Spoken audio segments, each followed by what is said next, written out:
Welcome, everyone. Thank you so much for joining us today. I'm Jordan from Folia Health, and we're so happy to be here with Dr. Chang. So, Dr. Chang is a board certified nephrologist and co director for the Center of Oh my gosh, I always mess up this word. Glomerular. Glomer. Glomerullar. Thank you. Diseases at the University of California, Irvine. And thank you everyone for sending in so many great questions. We've reviewed them. We're going to get through as many as we can today. And if you do think of any other questions or there's something that you forgot to send in ahead of time, you can always go ahead and use the chat box, and then you can just type those over, and we'll try to work those in as much as possible. If we are not able to get through all of the questions today, then we will schedule a follow-up. So we'll see what we can get through. And before we get into it, we did just want to share a little bit about Folia and two exciting paid research opportunities that we have.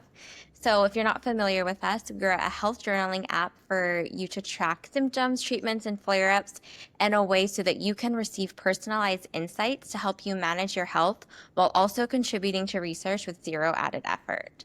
So we currently do have two paid remote research opportunities for both IgAN and C3G, and both of these opportunities just take a few minutes a week to track your health, and then you're going to be helping us understand what a true picture, what it looks like to live with both of these conditions so that we can create more effective therapies and care. So we will send, you can scan either of these to learn a bit more, but we know we have so much to get through with Dr. Chang today. So we will send in a follow-up both links to these studies so that you can join them if you would like to, and if you're not already a part of them. All right, so now to get into it, we're going to just jump right into the Q&A that you guys have sent over. So Dr. Chang, did you want to say anything before we get started? Yeah, no, thank you so much for the kind introduction. And, I just want to say that as a nephrologist, it's a very exciting time to be a nephrologist. And I think for many of our patients, especially with IgA nephropathy and C3G, we have a lot of new therapies coming up in the next, few months to few years. And then we have already seen many new drugs FDA approved in the last few years. So I'm really happy that we're finally seeing, these targeted therapy for our patients. Oh, so are we. We're so excited. All right, that kind of brings us to our first question, which is for both IgA nephropathy and for C3G, what's the potential outlook for finding a cure? And what's on the horizon as far as new medications, and how do they differ from current medications out there? Well, thank you for that great question. That is a really, really great question. Um, so for IgA nephropathy, for both of them, we're still in the process, as a medicine, as a community, looking for the best treatment options and looking for a cure. As of now, we have very good medications to control the disease activity, but unfortunately, we're not quite where we can say that we can cure the disease just yet. Hopefully, in the future, we will. But in the meantime, we have very effective medications already on the market, and many of our patients are getting treatment. And for that, I specifically want to say, especially for our IgA nephropathy patients. So we have at least four medications currently approved, and patients are getting treated for that. Some of them are immunosuppression medications, meaning that they work by suppressing the immunity of the patients, and therefore, hopefully, the idea is that they will suppress this abnormal production of IgA, which is causing the disease. We also have at least one approved medication, and probably in the near future, total of two of these medications who don't work by suppressing immunity, but instead they work by help modulating the cells in the kidneys itself, and work by decreasing the blood pressure and decreasing the protein in the urine as well. So we currently have three immunosuppression medication and another one that's not immunosuppression medication, all for IgA nephropathy. Now, there are several drugs in the pipeline, and probably in the next 6 months, we expect to see probably accelerated approval by FDA for at least 2 or if not 3 new treatments. And one of them is a B cell modulator that it works by inhibiting the B cells. These are immune cells in our body that is partially responsible for the disease. So the idea is that we will suppress these abnormal B cells and in turn, suppress the disease activity, especially the inflammation of the kidneys. So that's it's a new in its own class. It's a first in the class drug that I expect probably will be approved in the next 6 months or so. So that's different from what we have currently in the market. Currently, the other suppression medications work by suppressing or inhibiting the other pathways of the immune system, not working by directly inhibiting the B cells. Sorry, Jordan, did you have a question? I was just going to ask if you minded sharing the names of the medications just in case anyone's interested in looking them up. Oh, sure. Yeah. So it's called sibeprenlimab. I hope I pronounced it correctly. It is hard to pronounce. So that's it actually is receiving, accelerated approved by FDA.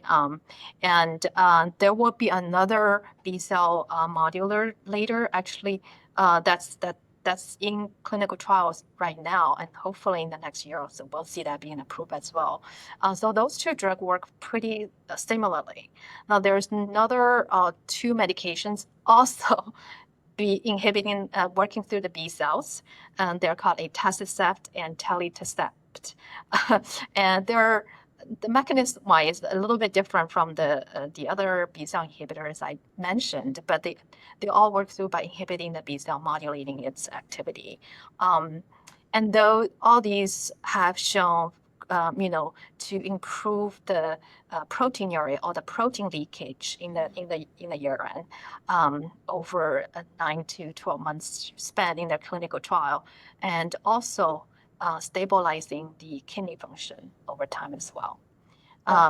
To add to that, and there are more medications in clinical trial right now that works by inhibiting a third pathway in the immune system called the complement pathway. And these new drugs are currently being evaluated for their efficacy and safety in phase 2 and phase 3 trials. The phase 2 data look quite promising, so hopefully phase 3 clinical trial will generate exciting data. And these are also the medications that potentially will be effective for C3GN as well. So I haven't talked too much about C3GN. It is, a rare glomerular disease, and it is also quite difficult to treat. And currently, we don't have very effective treatment for C3GN or C3 glomerulopathy. But using medications to inhibit the complement pathway, or C3 stands for complement C3. So the disease mechanism is thought to be activation of the complement pathway. So there are several drugs already currently that's in the market that can inhibit C3, the complement pathway. But these medications have mostly been approved for other indications like IgA nephropathy or atypical hemolytic uremia syndrome, but they are and have been anecdotally used in patients with C3G. But now we actually have large clinical trials ongoing to test the efficacy of these complement inhibitors specifically in C3GN patients. So we're really excited to look forward for the results. And those should come out in the next 6 to 12 months. Oh, how exciting. So it sounds like currently there's a lot of immunosuppressants that are out on the market, but what's newer to come are those B cell inhibitors, and then now the next to come, the next phase will be the complement. Yes. There's also medication other than immune modulator or immunosuppressants that is being evaluated as well. Is actually received accelerated approval by FDA. Similar to, I think one of the questions asked about FILSPARI, very similar to FILSPARI. Okay, gotcha. Yeah, I think we have something on that later on down here. Wonderful. That's so helpful to hear, and so exciting that there's so many things coming out, hopefully soon. So now we're going to shift gears a little bit to lifestyle and how that can have an impact. So, and this actually aligns perfectly with a question that we got from an audience member today. So it says, what is the best thing that a person can do within their diet or lifestyle to prevent IgAN from progressing further? And someone asked today, is there any evidence that a radical plant-based diet can help slow disease progression? Yes, so that's a great question. There are definitely many things you can do yourself the other than just medications to help your disease. First of all, the exercise has been shown to be quite helpful in controlling inflammation and autoimmune disease activity, including IgA nephropathy. And there has been some small studies showing that patients who exercise regularly have a better outcome. That's specifically in IgA nephropathy patients. For C3G patients, the data is more limited because it's a very rare disease. But overall, I would say yes, if you can please exercise regularly and at least 15 minutes a day, 5 to 7 days a week. And anything that help with also increasing heart rate and benefit your cardiovascular system is great as well. Because our patients with chronic kidney disease are at higher risk of developing heart disease and stroke, especially when the kidney disease advances. So I think has benefits both ways. In terms of diet, so we counsel all our patients with kidney disease, especially with those who experience swelling or blood pressure is high, to restrict sodium in their diet, salt. So I would highly recommend observing a low salt diet, and by that, generally, we see less than 3 grams of salt a day. And you could always request to speak to a dietitian, and your nephrologist should be able to refer you to a renal dietitian as well to specifically talk about these diet. And hydration, and lots of water, and try to avoid other types of fluids like soda or the sugary drinks in general. And because those not only increase your sugar level, also there has been studies showing that soda can actually increase your risk of kidney disease. So that's diet and exercise. Now there has been some small studies, and some of them are older studies, and it still remains to be proven. Is what about specific types of diet, like especially we so-called anti-inflammation diet, or that helpful for our kidney disease, glomerular disease patients? My answer would be, there's data to support that it is. There has been studies looking at the effect of gluten-free diet or anti-antigen, or lower antigen-free diet or low antigen diet. Basically, gluten and other types of foods, such as those that contains like peanuts, nuts, or eggs and legumes, and those foods are considered potentially antigen or inflammation triggering. So if possible, you could try to reduce intake of that type of foods, especially gluten, to see if it helps reduce your disease activity. Gosh. So that's diet and lifestyle. But other than that, keep track of your blood pressure at home. Monitoring your blood pressure, that's important, because if your blood pressure is high, that also makes your kidney function even worse. Follow up with your nephrologist. That's really key as well, to monitor your disease activity, to treat it when it's early. And if the patient smokes, smoking quitting tobacco, quitting smoking is highly recommended for kidney disease patients as well. Gotcha. That's super helpful. You already answered my follow-up was if there are any other precautions. But circling back to the blood pressure, so if someone were to take their blood pressure regularly, at what point would you say, like, they start to notice it, maybe it's elevated? Is there a certain threshold that you'd recommend for them to then contact their nephrologist?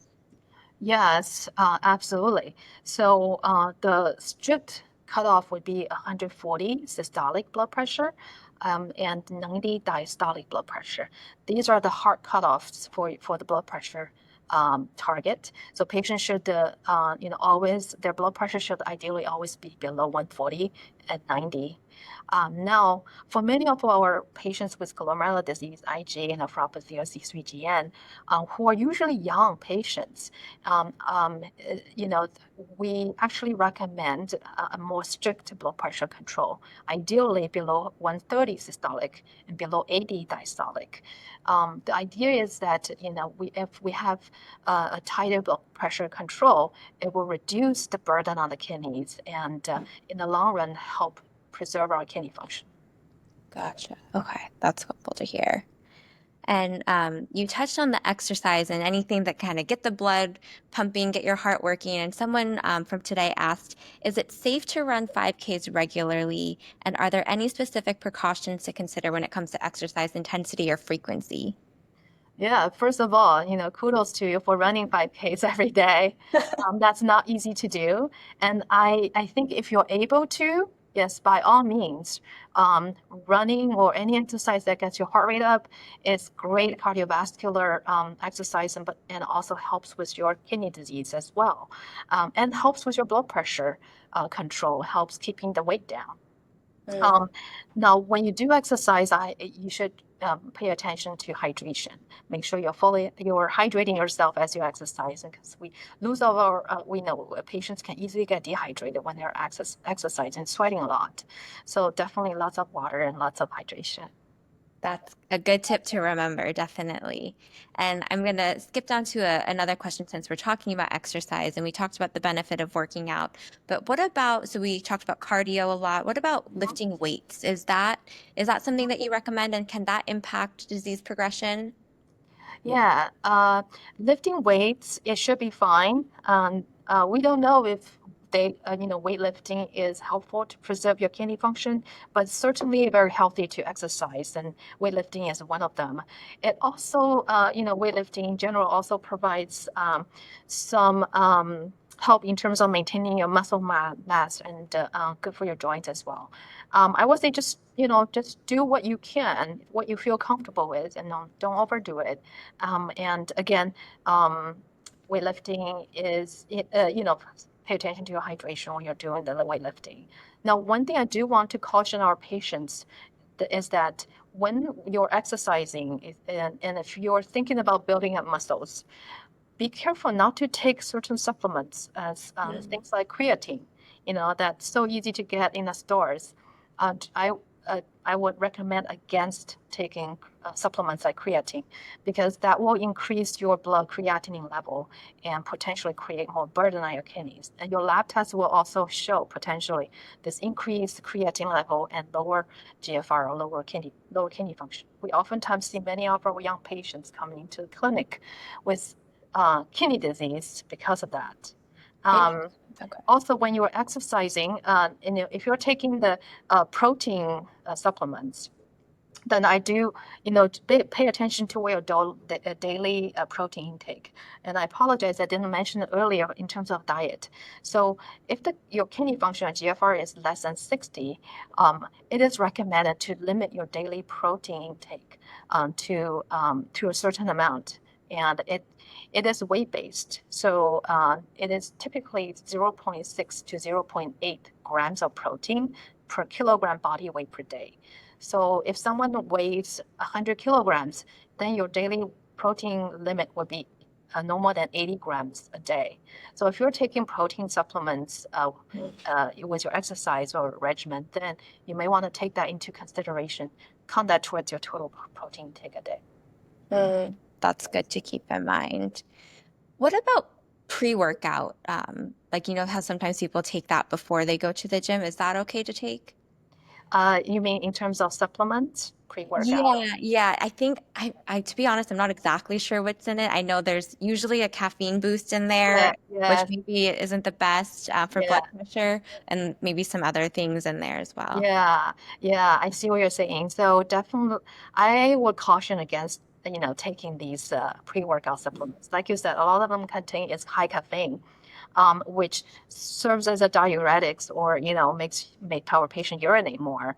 And when you're exercising, sweating, and taking that, and you're losing a lot of liquid. So potentially at risk of dehydration. So I do not recommend that. Okay, that's good to keep in mind.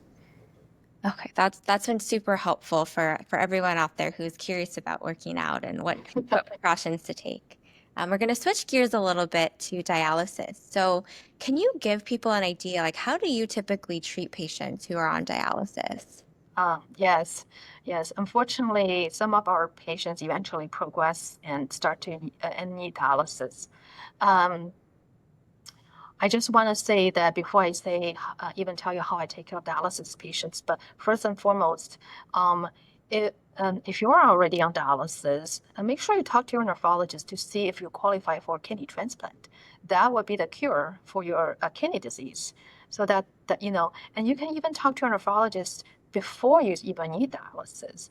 For anybody with kidney function less than 20%, you could be referred to a transplant program to be evaluated. You don't need to be on dialysis to be referred. So the earlier you get referred, the quicker and sooner you may qualify and get a kidney transplant. Now, for patients who are already on dialysis, other than transplant,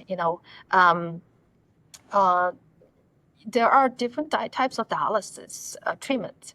There is the hemodialysis, where the patients go to a dialysis clinic 3 times a week or 4 times a week, and get dialysis through the blood. They get connected to a dialysis machine, which cleans up the blood and return the clean blood to them. And that's a 3-4 hours of intense treatment, 3-4 times a week. A big change in the lifestyle of our patients. There's also, which is preferred, home dialysis method. Our patients can do dialysis at home themselves, and of course that requires some training. But we have many of our patients on home dialysis and thriving.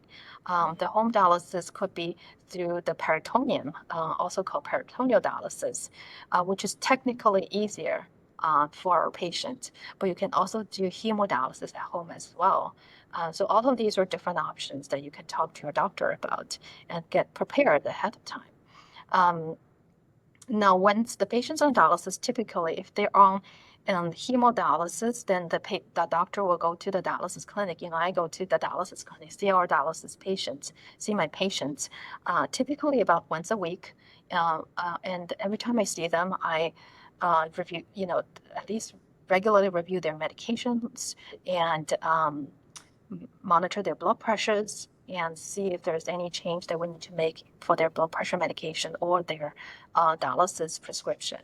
And monitor their dialysis access, which is most of the patients will have something called a fistula, which is essentially a surgery in their arm to create a connection between the vein and the artery. And that fistula allows our dialysis nurse to access the patient's blood and connect to the dialysis machine. So want to monitor that regularly and make sure that is that is well and not getting infected and also functioning well. Other things are, talking to the patients about diet. In the dialysis clinic, we have a team of not only nephrologists, but also dietitians, social workers who help our patients, in addition to nurses. So, diet is a big component of our care for the patients. Okay, gotcha. The with the home dialysis, would there I guess when would you not recommend someone do that? Like is it is there a certain age cutoff, like too young, too old, or at what point would it feel not maybe not the best idea? Not a candidate for home dialysis. Yeah, that's such a great question. Really, there is no black and white, a list of things that I go through to say, hey, you cannot do home dialysis. All the patients should consider that as an option. In fact, instead, in the US, in America, we do a lot of, not many patients are home dialysis, but the rest of the world, especially in parts of Asia, home dialysis is a major dialysis modality for patients there. But what are the things that could potentially, make it not amenable for the patient to do dialysis is, age is not necessarily a cutoff, but older patients may not be ready to take on that responsibility for themselves. But I do have older patients who, have great family support and family to, are able to do that for them, for these patients. I just saw a 99-year-old lady on peritoneal dialysis, yes, this past week, and her kids do that for her at home. I mean, this requires a lot of dedication support. But so yes, so it's more not so much age, but also just the patient's ability to do that themselves at home. Ideally, we would like to have a stable home environment. So stable housing is a key, because the patient will need to, keep their environment clean and to have space to store the supplies for dialysis. All these require a stable home environment. And the patient's own initiatives. It is something that patient will do themselves at home, not something that we nurses would go to your house and do it for you. So it takes a lot of motivation. Gotcha. Yeah, that makes sense. That was super helpful. Okay, so you prefaced a little bit earlier that there was a question about FILSPARI, so we'll get to it now. So what are your thoughts on FILSPARI, and do you have any sense of when it might be a little bit more widely available in other parts of the world? Yeah, that's a very interesting question. So, as you know, FILSPARI is available in the U.S. It is available in EU countries currently, in European countries, and it's interesting in the European Union countries. Currently, as some of our patients know, and FILSPARI, it requires a RAMS certification program. Essentially, the patients are required to do blood tests every month to monitor their liver function, especially during the first 12 months. Now, this requirement is actually no longer required in European countries because of the data that demonstrating the relatively safety and it's minimal effects on the liver. However, in the U.S., that's still a requirement, and I think most likely in the future this requirement will decrease in the future. It is available. It's not. As far as I understand, it's not available in Asia or Asia Pacific countries, but there are clinical trials ongoing currently in Asia, especially in Japan, and hopefully in the future it will be available in Asian Pacific countries as well. Does that answer your question? Was there another part of the question I missed, maybe? I think just your thoughts on it generally, I guess. Sorry.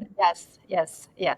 So it is a medication that's different from the immunosuppression medication that we have available currently. So it works by not only lowering the blood pressure, controlling the blood pressure, but also modulating the cells in the kidneys. Our experience has been that it's a fairly well-tolerated drug and effective in clinical trials, as has been demonstrated to decrease proteinuria, which is a marker we use to gauge the risk of kidney disease progression. It also has shown to stabilize the kidney function. However, long-term data, we're still waiting for longer-term data to be able to say definitively that it will stabilize the kidney function. But most likely it will, based on the preliminary data that's available out there. Similarly, for other medications, IgAN nephropathy medications currently available, they all have demonstrated similar efficacy along with FILSPARI on reduction of proteinuria and stabilization of kidney function. Okay. But a little bit of a unique aspect of FILSPARI and the drug of its category is that because it's not an immunosuppression medication, sometimes we use that in combination with immunosuppressive medications. So you don't have to pick and choose exactly which one to stick to.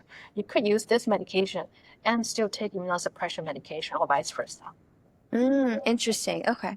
Do you have any, I'm going a little off book here, but do you have any recommendations for someone who maybe they don't live in an area where they have access to someone who specializes in IgAN or C3G, and so they're curious, they want to take this to their clinician. Do you have any tips for them on how they could present this and maybe advocate for themselves that they could be on both? Yeah, I know, for patients who don't necessarily have access to a IgAN specialist, it is challenging. Um, and if you could, I would say I suggest you look for a local center for glomerular disease, or look for a IgAN specialist if you can. A lot of physicians nowadays do telehealth. Do conduct their clinical visits remotely, especially since the pandemic. So it's not geography is not necessarily a huge barrier anymore.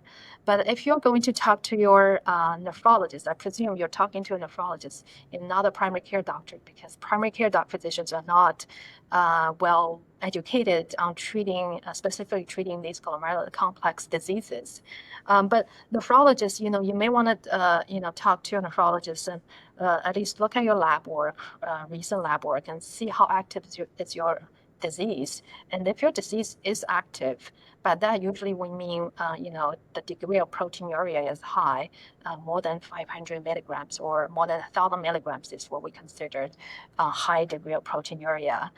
Or if your kidney function is going down quickly, that's a time you gotta talk to a nephrologist about starting specific therapy. And there are currently at least 5 therapies available that you can talk to a nephrologist about. Okay. Gotcha. Perfect. Um, we did get another question from someone here. So it says, would you ever recommend you, and we can't necessarily answer specific questions or like health questions because Dr. Chang hasn't seen you or treated you herself, but we'll make it a little bit more general. So, could somebody use APRIL or BAFF inhibitors, even if their 24-hour protein is below zero point 0.3 to stabilize eGFR?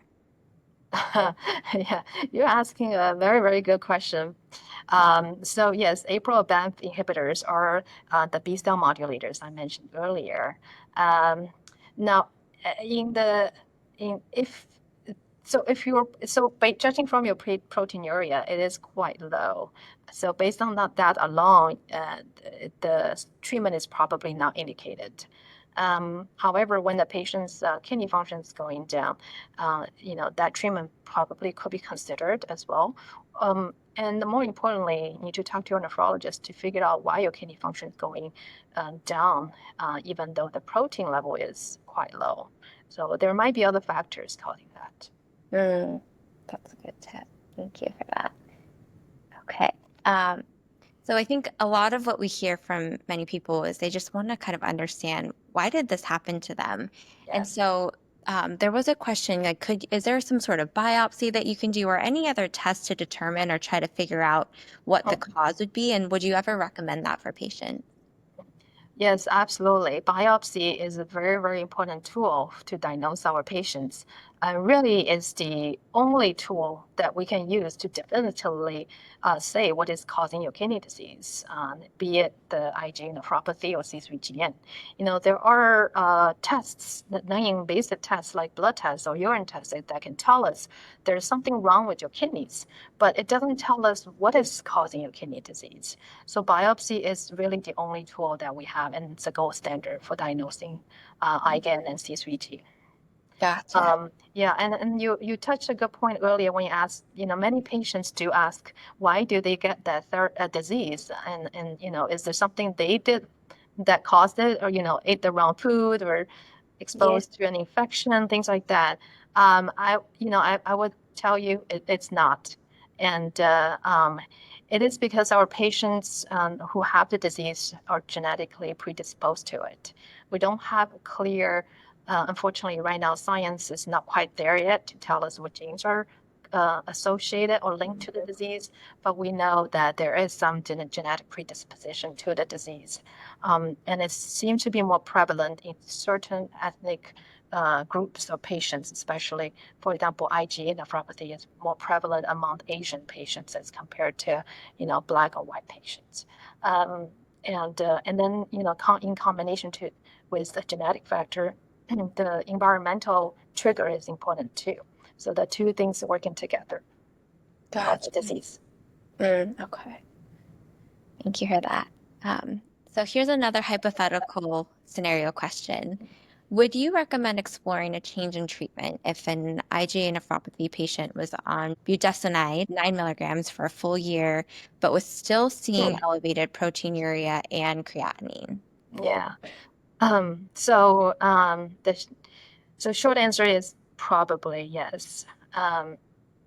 The treatment, typically with budesonide, we expect to see improvement of proteinuria starting about 3 to 6 months after initiating therapy. At least that's what we see in the clinical trials. And most of our patients do also experience improvement within 6 months also. So a year is a long time if you're not experiencing any improvement. But I'm curious about that because budesonide standard dose is 16 milligrams a day, not 9 milligrams. Okay, that's good to know.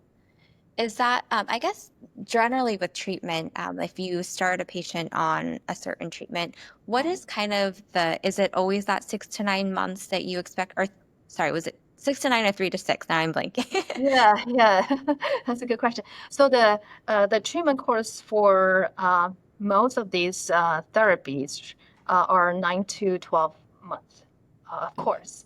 But there are studies looking at how long, really, what's the optimal duration of treatment for these patients? Should we extend treatment beyond the 9 to 12 months period? And then I will tell you that most likely the answer is yes.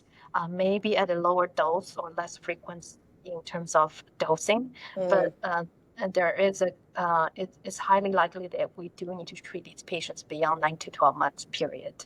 Now, when do we expect to see some improvement or response to the treatment? That's a great question. I don't think the science as community really have a exact answer to that. But most of the therapies available currently for IgAN, for example, do show, the data does tell us that we should expect to see some improvement within 6 months. Okay, gotcha. That's good to know. We got a couple more questions from people here today. So, of all the clinical studies that are currently underway, which one are you the most excited about? Wow, that's a great question. Um, hmm. Specifically for, I actually,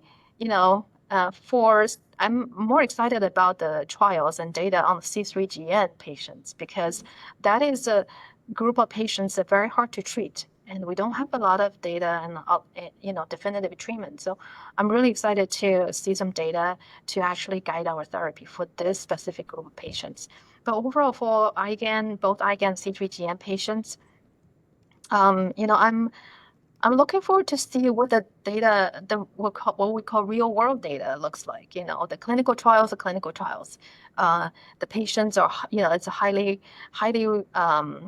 disciplined patient population, highly, regimented dosing period. So I'm really looking forward to more real world data on these patients, and especially, and to help us answer some of these questions you had today as well. How long do we need to treat these patients?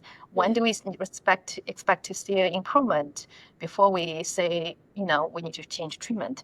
Things like that, and also the long-term safety data of these drugs, because right now these drugs, safety data is up to about a year or so, so we don't have long-term data just yet.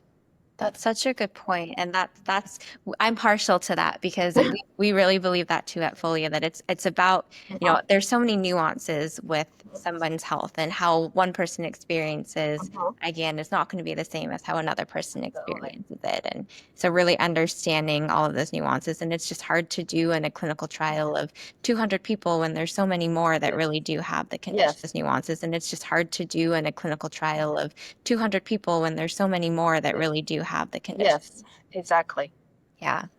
Um, Another one from someone here today. So it's do you feel that Nefecon can be used longer than 9 months? It says, for example, if someone were to be on it for 6 months at 8 milligrams per day, and then potentially cut that dose in half to 4 milligrams per day for a longer treatment. Mm-hmm. Yeah. So we don't have exact answer for your question today just yet, and that's exactly why I look forward to more of the long-term data. But there are clinical trials actually looking to answer your question exactly. There is the clinical trial looking at continued TAPEO treatment for patients beyond 6 months of the standard course of treatment at lower doses and 8 milligrams, for example, and see if that is something will help our patients, because most of these medications, all the clinical trials for these medications showed us that once the 9 month or 12-month therapy is over, when the patient stop medication, the disease seems to come back.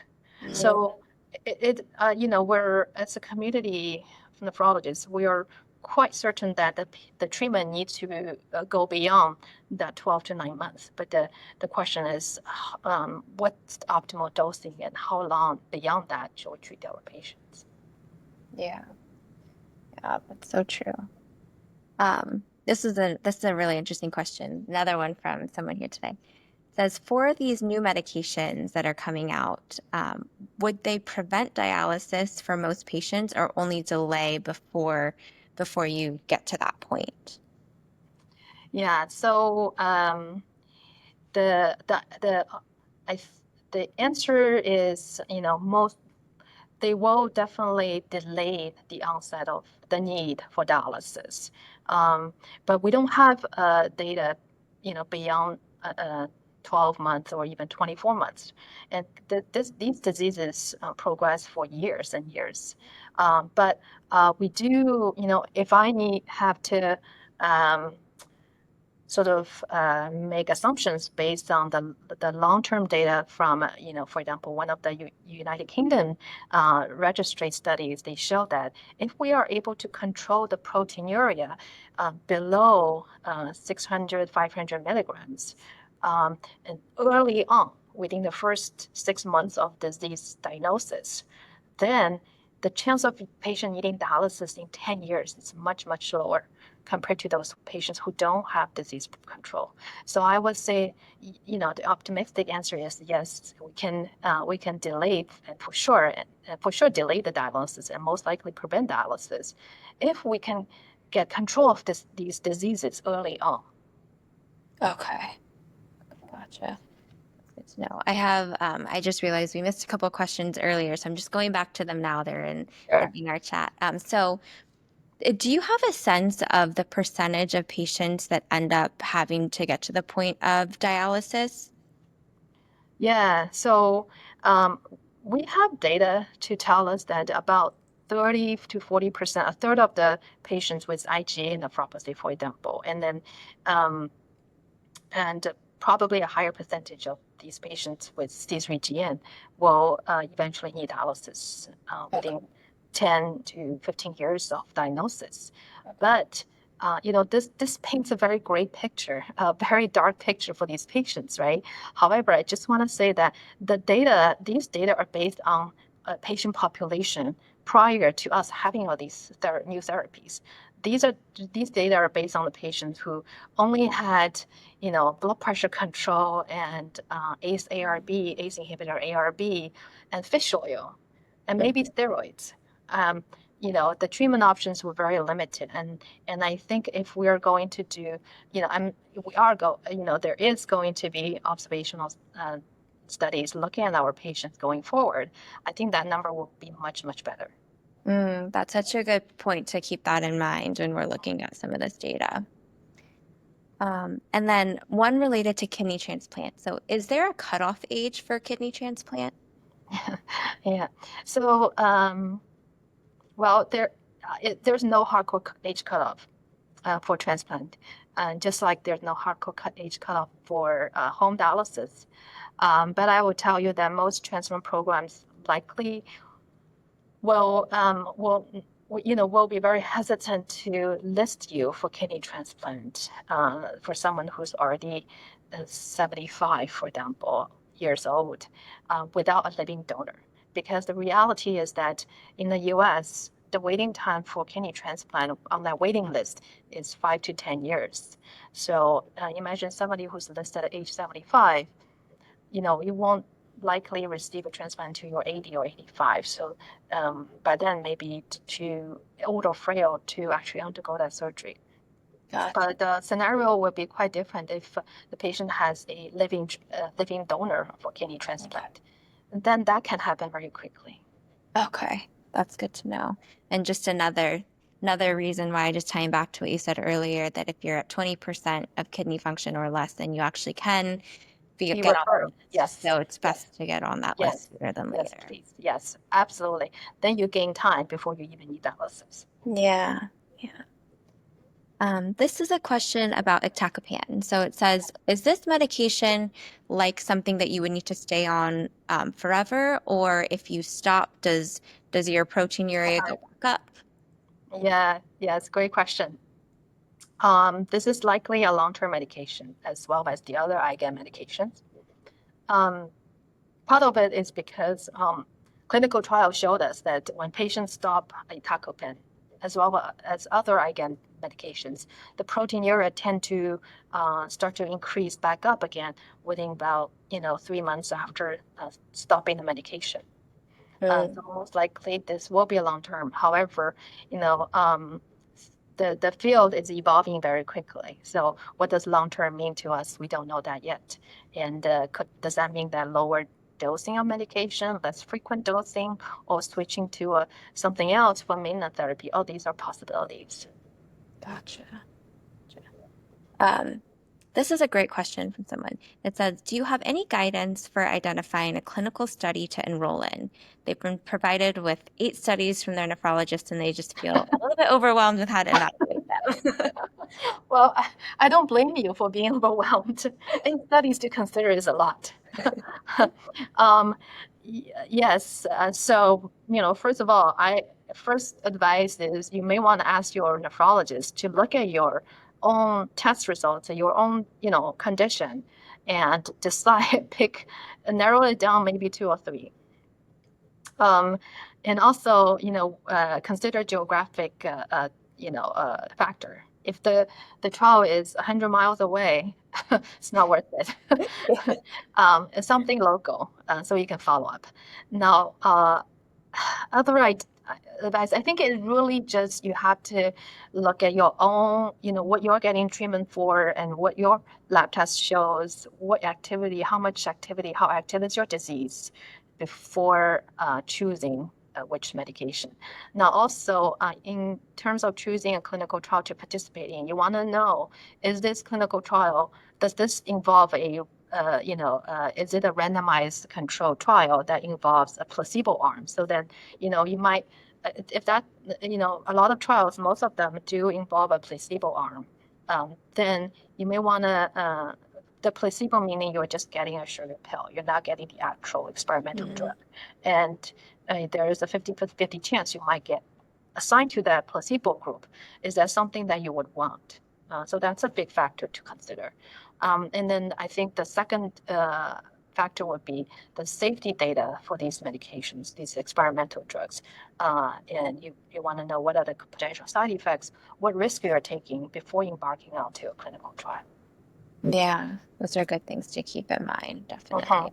Yeah. This is an interesting question. It's about fertility. So are there any fertility considerations for these patients?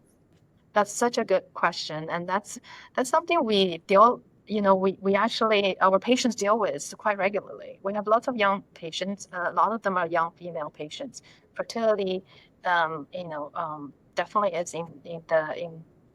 in their consideration.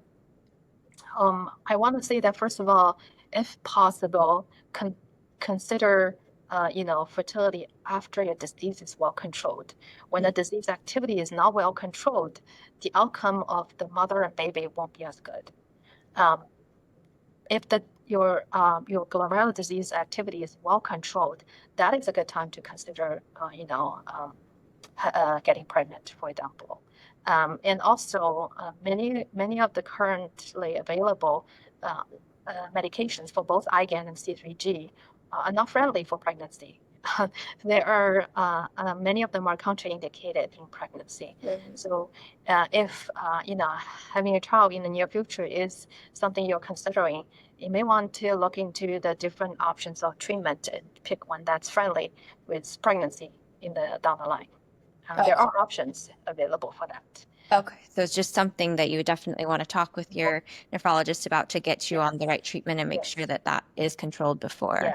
And then I'll say specifically, not so much for IgAN patients, but for C3GN patients, some of the patients do carry a genetic mutation or variant, so something to consider. Talk to your OB and talk to a nephrologist and talk to your maybe even fertility doctor to see is this something that you need to worry about when having a baby. That's a good. Some of our patients do go through the IVF route. Okay, that makes sense. That's a good point. I guess for someone who, like, when you're treating a patient, like, how good should they feel when their treatment is working effectively? And if someone has been treated and they're not getting a new treatment, at what point would you say, like, it might be worth getting a second opinion? Yeah. So let me clarify this question. Is it more about how you feel or how your lab test showing?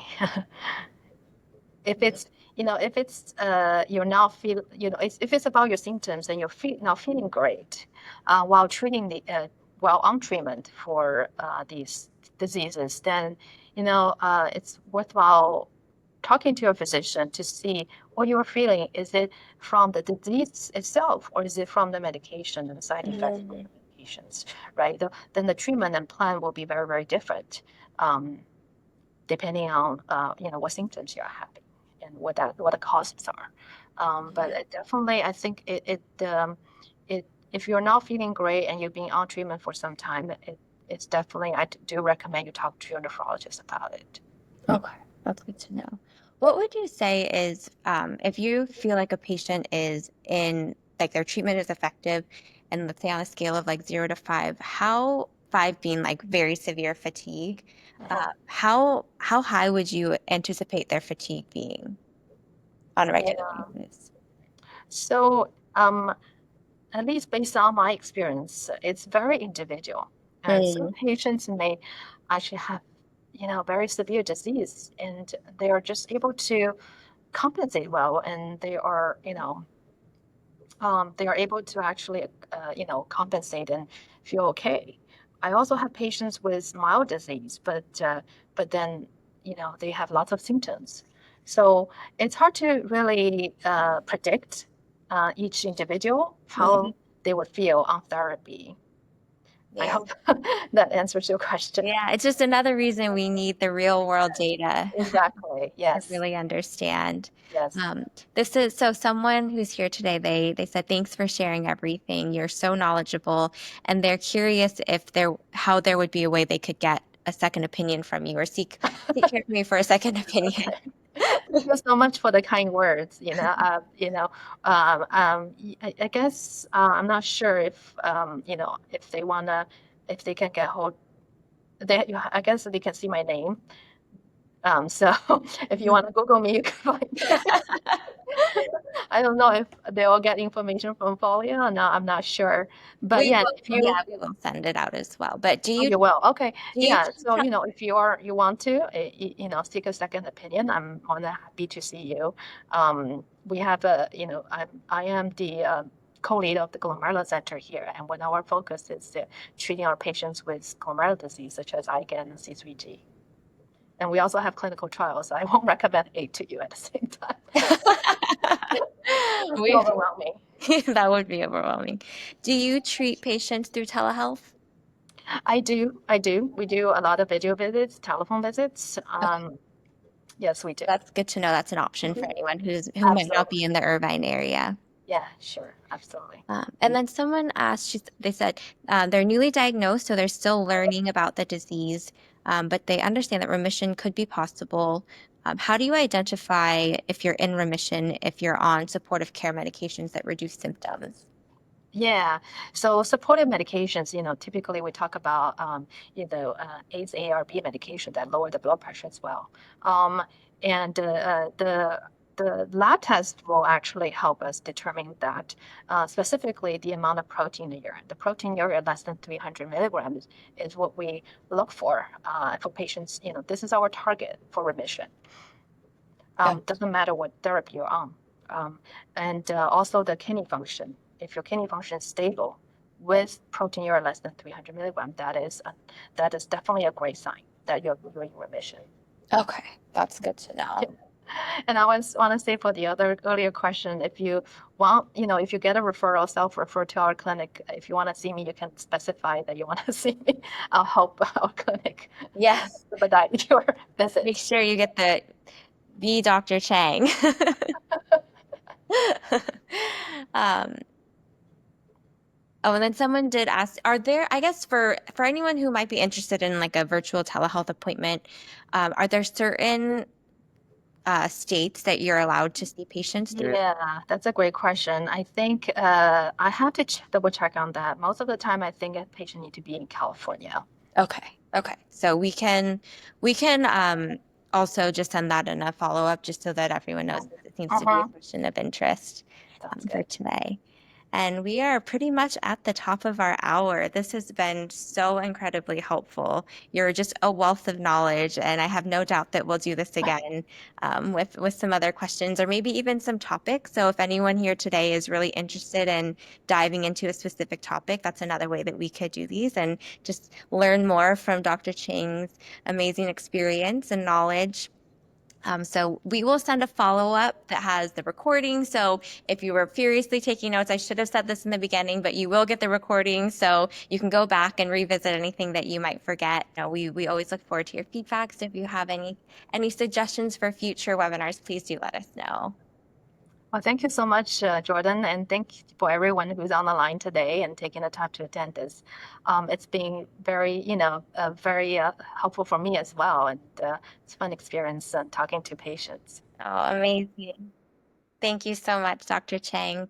And everyone, enjoy the rest of your day, and we'll talk to you soon.